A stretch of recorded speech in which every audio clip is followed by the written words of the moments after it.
Hi, I'm Jill, and I'm here to give you an update on my working with iTutor Group.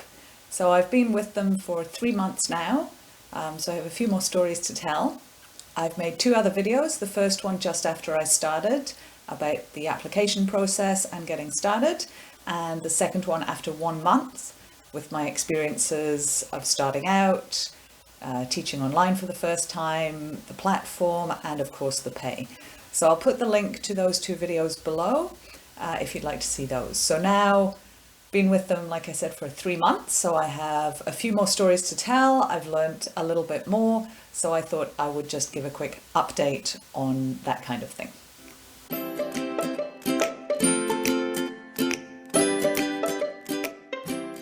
First of all, differences between teaching face-to-face and teaching online. So before I worked for iTutor Group, I'd done a few odd lessons teaching online, teaching friends and former students, just some private one-on-one, and I tried a couple of group lessons with my students just to experiment.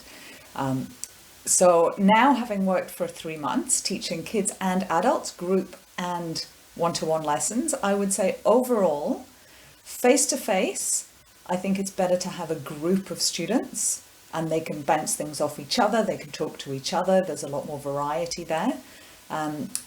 Whereas online, I think it's better one-on-one, just in terms of the difficulty in dealing with groups online. Some of it is my experience with technology, and my use of technology isn't as good as it could be, and I'm improving all the time. So just the clicking on things to change who's speaking, and mute people and give them the pencil and take it away. And all of this is necessary online because of background noise, because there's no other way to discipline the kids, to restrain them from drawing all over the page or filling in someone else's answer.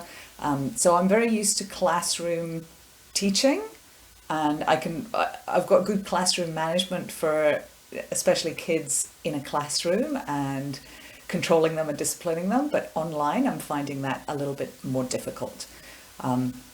So I am having to get the students to take turns, which means I need to mute each student in turn or unmute them in turn, as it were, give them the pencil, take the pencil away. So there's extra clicking on things that I'm just not used to.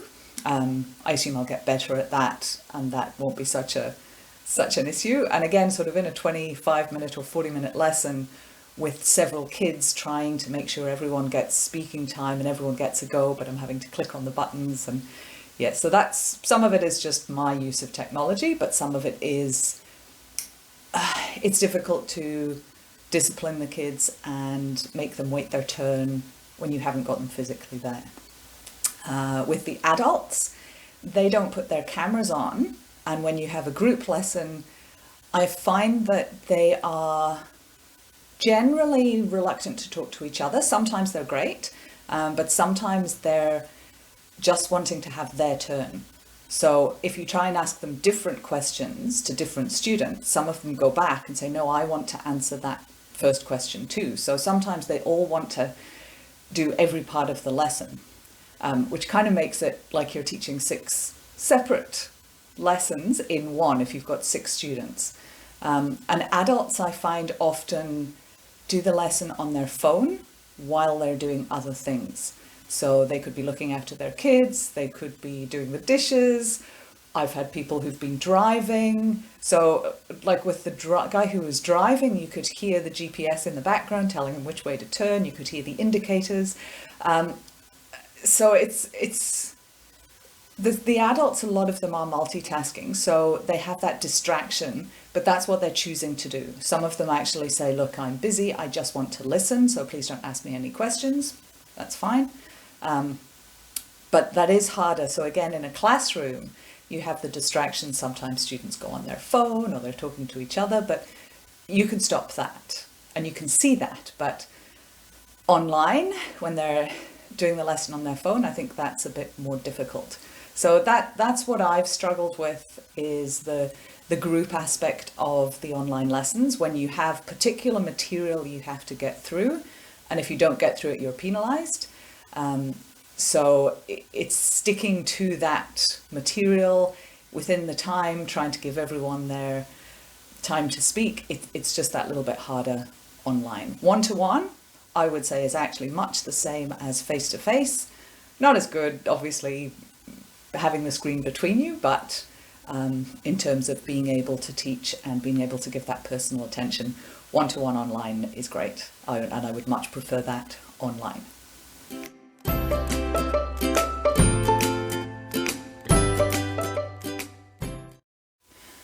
Okay, training videos. So iTutor Group has a lot of training videos to help you with all the aspects of teaching with them, from using the platform to teaching the group lessons, individual lessons, particular types of lessons, classroom management. There's pretty much videos for everything, which is really good for first-time teachers, or even just teaching for the first time online, to watch a few to get a few ideas. So I've watched a few of them and they have been helpful. When my rating dropped, if you've watched my last video, the students rate the teachers, and I had one rating of 1 out of 10, which apparently everyone gets. It's nothing to worry about, but it also means your average rating drops. So when that happened, I was sent a training video to watch. So I had to watch that so I could learn what I was doing wrong. But that's fine. The videos are generally only 5 or so minutes long, 5 to 10 minutes long, and they are useful. I have recently been offered training videos to move into demo lessons and different types of lessons. So you can do standby and demo. There's new materials at the moment, but you have to do the training video to be able to step into that. At this stage, I've chosen not to do them. None of it's compulsory, which is good, and I like that flexibility. The extra programs that you can be offered, like the demo lessons, they generally are a little bit more pay, but as your pay goes up, the flexibility goes down. So you're having to be available at shorter notice. You can't make cancellations if you need to as much. So at the stage I'm at with what I'm doing, I've chosen not to move into those other programs, but it is an option there for people who want to.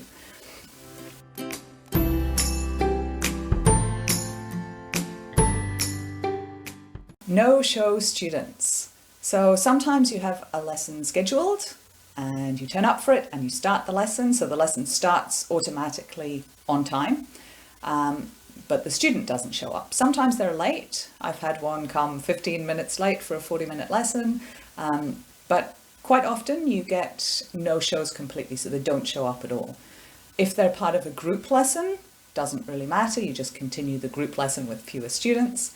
If they're one-on-one, you still have to stay in the lesson, otherwise you won't get paid. So even though there's no student, as long as you stay in the lesson until the end of the lesson, you will still get your regular pay. So this makes it a very easy lesson. Yes, you have to stand in front of the camera, but I do my yoga poses, I make notes about other things, make use of the time, and still get paid at the end of it. So you don't have to write the report, that's automatically cut off by the computer. I think you still have to do the materials report, but you don't have to report on the students. So no-show students, no problems. As long as you stay in the lesson, you still get paid.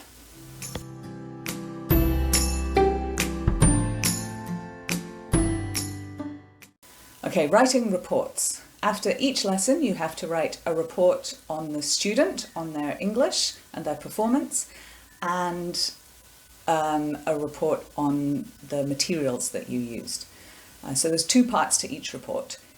If your student turns up for the lesson and leaves straight away, so even if they just log in and log off and they're there for 10 seconds, the system still registers that they attended the lesson. So the report still pops up, you still have to write the report and grade them on different areas of their English. So I always just put their level of English for each thing in the middle and just write in the report that they were only in the lesson for 30 seconds, they didn't speak, so I'm unable to comment on their level. It doesn't give a true reflection of their level of English. But when the student is there, you have to write the report. So there are two parts to the report, like I said. So the first part is about the student. So some of it is just clicking ratings out of 5 on their interaction, whether they were on time, whether they were prepared, and then you have to write a little summary. So you write what they did in the lesson and how they went with it. And then under the student report, there's a little save button that you click. Underneath that, there's a little report on the materials. So you're rating them and saying whether there was any mistake. So that's very simple. And then under that, there's a submit button. Now you have 24 hours to submit your report after a lesson. If you do not submit the report, you do not get paid for the lesson. So it's part of the lesson. I discovered this when I didn't get paid for one of my lessons, and I was wondering why the pay wasn't showing up. And it said the report wasn't submitted. But I remembered writing it and clicking the button. But I just wrote the student report and clicked save. I hadn't gone down to do the materials report and clicked submit. So because I missed that second part, I didn't get paid for the whole lesson. I then did it, but it was more 24 hours, more than 24 hours after the lesson. So the student would have got their report, but a little late, so I didn't get paid. So I've learnt from that. So yes, always do your report. That is part of the lesson requirement.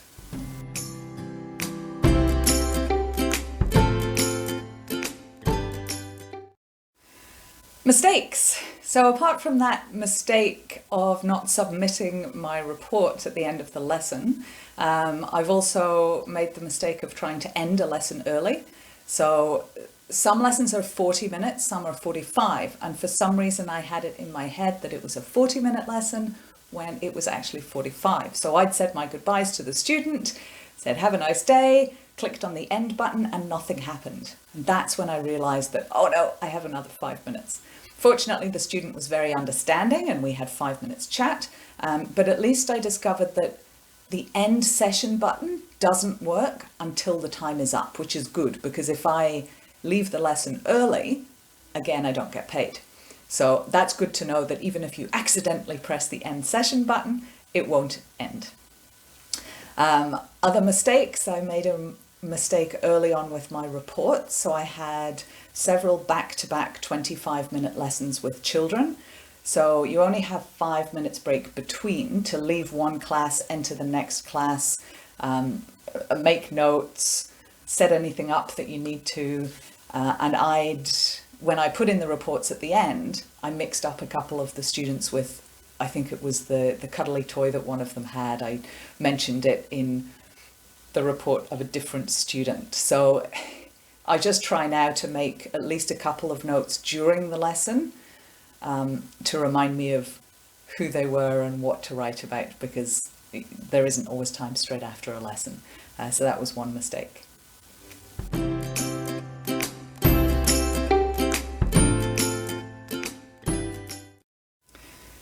Technical issues. I've been really lucky, touch wood, that I haven't really had any technical issues until last week, when I was in the middle of one of my lessons and my computer shut down.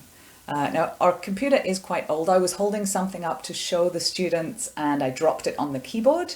Like it was in the middle of the keyboard, but the whole computer just shut down. So because our computer is old, it takes quite a few minutes to start up again. I got out our old computer, but again, that's even older and takes longer to start up. So if you leave a lesson for technical reasons or whatever, you have 3 minutes to get back into the classroom. Otherwise, it gets reassigned to another teacher who's on standby. So by the time I got back to the lesson had been reassigned. So the students could continue the lesson, which is good, but it meant that I didn't get paid, even though I taught half the lesson. So I have since bought a new laptop because our computer is old and there are other reasons for that. But I think now I'm okay, but if I was using an older computer, if I'd had our other computers switched on as a backup ready, just in case, if you know your computer is old and potentially might have problems, to have a backup isn't a bad thing. So yeah, but generally I've been really lucky. haven't really had problems there.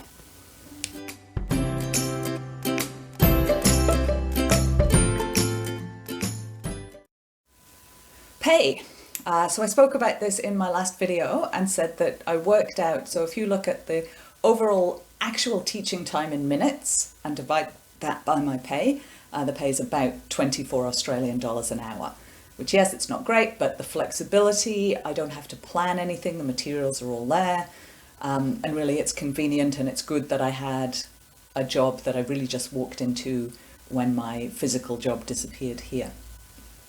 So yeah, I'm still getting the same pay rate because I haven't chosen to change the type of lesson that I'm doing. I still like the flexibility.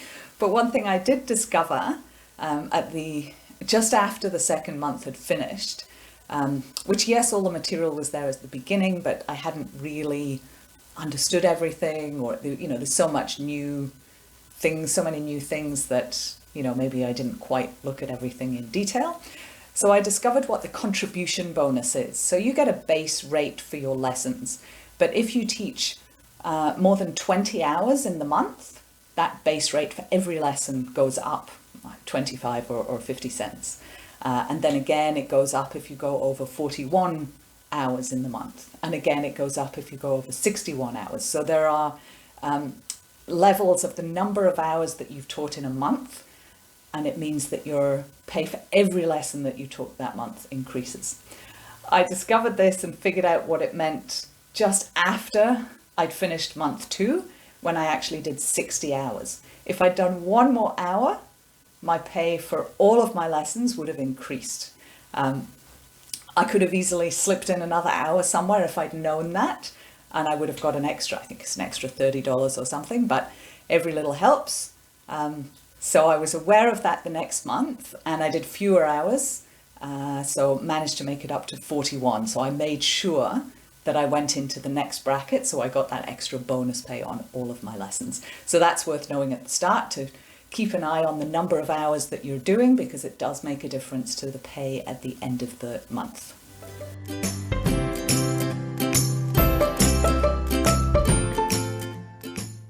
So as I said when I was talking about my pay, my hours have reduced a little bit.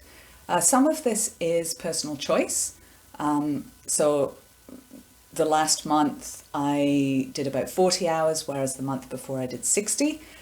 It was Easter holidays, my daughter came home from university, there were things happening that I wanted to spend time on. So again, this is something I like about the job, it's flexible, so I could just choose to not make those hours available so that I had time to do other things. Then the next month, the hours that I was making available weren't always being filled. So in month 2, every hour that I opened, I was given a lesson. It was great. But by month 3, every hour that I was open, sometimes it was empty. So sometimes I'd open up a couple of hours and I wouldn't get anything, or I'd only get 1 hour or one 25-minute lesson. Now, I don't know why. Looking in the Facebook forum, a lot of people say that this seems to be the case for new workers. They give them lots of hours, give them lots of lessons in the first couple of months, and then it tails off and you don't get those hours. There's also major restructuring of the company going on at the moment, and some people who've been there for years said they're not getting the hours as well. Whatever it is, I don't know. It could be a cycle, things could pick up, but for me, it's working as I want it to. It's been great to be teaching with iTutor Group. I've learned a lot, and it's been great to have a job with some money. But as I said, the pay isn't fantastic, and I'm looking at other avenues, looking at other things to do. I'm doing some studying now.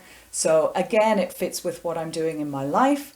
I can do a little bit of teaching and have time to study. So I have got an income, but I can also have time and make things flexible around that. So yes, I'm into month 4 now, not working as much, but that is by my choice. However, I don't know if I made more hours available, how many hours I'd be getting. Just don't know.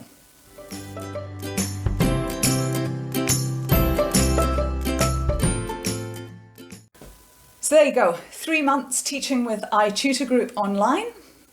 Overall, a great experience. I've learnt lots. I always enjoy teaching, so no matter what it is, I've enjoyed that. I've enjoyed the students and the adults. I'm still enjoying it.